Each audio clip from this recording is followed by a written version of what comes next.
Connaissez-vous Mae Jemison?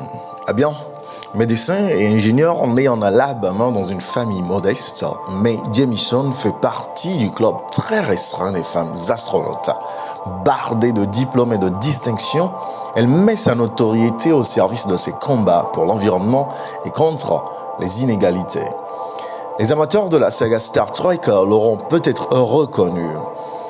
Mae Jemison est une femme dont vous devez connaître l'histoire. Eh bien, laissez-moi vous la raconter. Mae Jemison joue le lieutenant Palmer dans Second Chances, un épisode de la saison 6 de la deuxième édition de la série américaine à succès. Nous sommes en 1993, soit une année après la mission spatiale qui l'a fait entrer dans l'histoire. Depuis 2017, elle a fait sa figurine dans le set de Lego, The Women of NASA, les femmes de la NASA.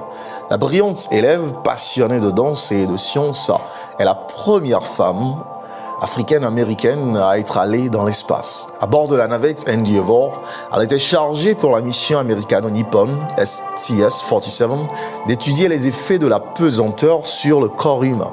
Dans ce voyage de rêve, entamé le 12 septembre 1992, la charge émotionnelle est d'autant plus forte pour Mae Jemison qu'il s'effectue à bord d'un appareil qui avait été conçu pour remplacer la navette Challenger pulvérisée lors du tragique accident de 1986. Cette catastrophe ne l'avait pas découragée. Au contraire, après des études d'ingénierie en génie chimique, puis de médecine, la jeune femme postule en 1987 au programme de formation de la NASA. Sur 2000 candidats, elle fera partie des 14 sélectionnés et rejoint le centre Kennedy en Floride. L'aventure spéciale a éveillé sa conscience sur les enjeux environnementaux. Dans un entretien accordé en 2018 à France 24, tout en évoquant l'incroyable planète bleue forte et résistante qu'elle avait eu la chance de voir de là-haut, elle mettait en garde « La Terre n'a pas besoin de nous, nous avons besoin de la Terre ». Eh bien, Mae Carol Jemison naît le 17 octobre 1956 à Decatur, en Alabama. Son père, Charlie, est employé dans un organisme caritatif. Sa mère, Dorothy Green, est professeure d'anglais et de mathématiques. Durant son parcours scolaire et universitaire, elle a souvent été confrontée au racisme et au sexisme, mais n'a jamais baissé les bras. Nous sommes dans les années 1960, en pleine bataille contre la ségrégation raciale. Mais elle est de la génération qui a été abreuvée par le combat pour les droits civiques de Martin Luther King. Elle s'engage comme représentante des étudiants noirs à l'université et persévère dans les études. Elle mettra les bouchées doubles, un cursus d'ingénieur en chimie et des études de lettres africaines-américaines. Elle obtient ses premiers diplômes universitaires en 1977 et enchaîne avec la médecine à l'université Cornell, d'où elle sort diplômée en 1981. Elle choisit alors de s'engager dans le Peace Corps, corps de la paix, une organisation agissant pour la santé et l'éducation dans les pays en développement. Durant 2 ans, elle exerce la médecine en Sierra Leone et au Libéria avant d'intégrer la NASA. Elle y passera 7 ans. Elle peut développer le goût des sciences chez les jeunes et chez les femmes. C'est son désir le plus ardent, particulièrement dans les populations africaines-américaines.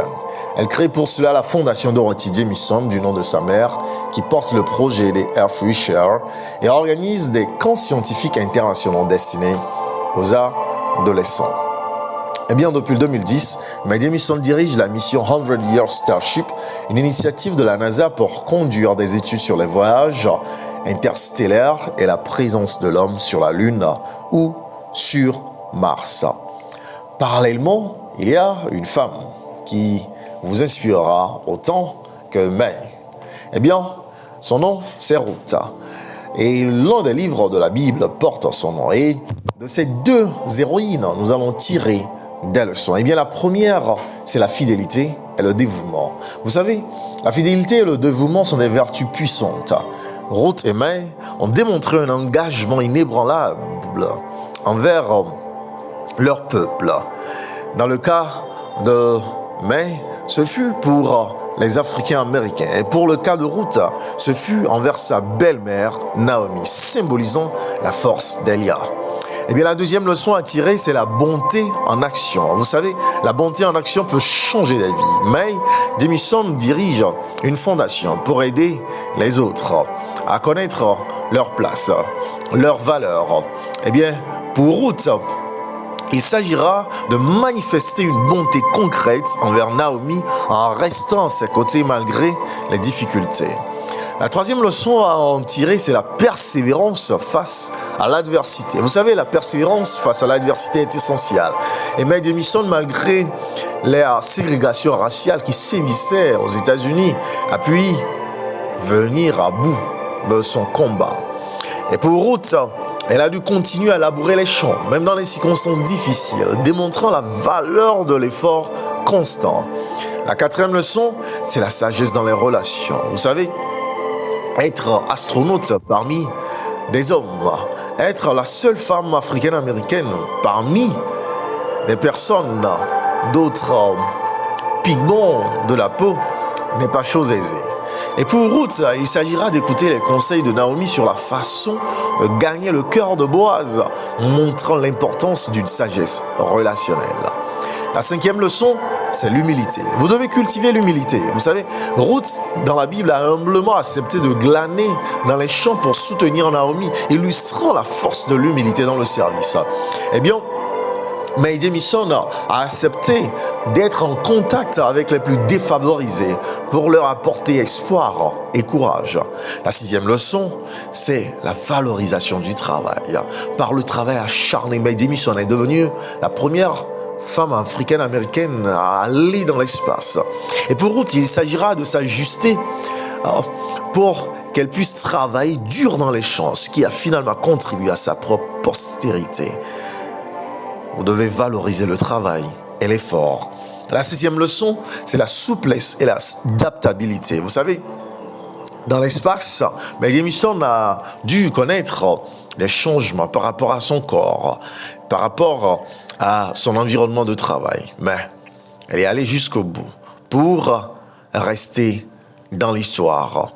Et pour Ruth, dans la Bible, il s'agira surtout de s'ajuster à des situations difficiles. D'abord, la perte de son beau-père, ensuite la perte de son mari, ensuite une situation de famine, ensuite l'exil loin de sa terre.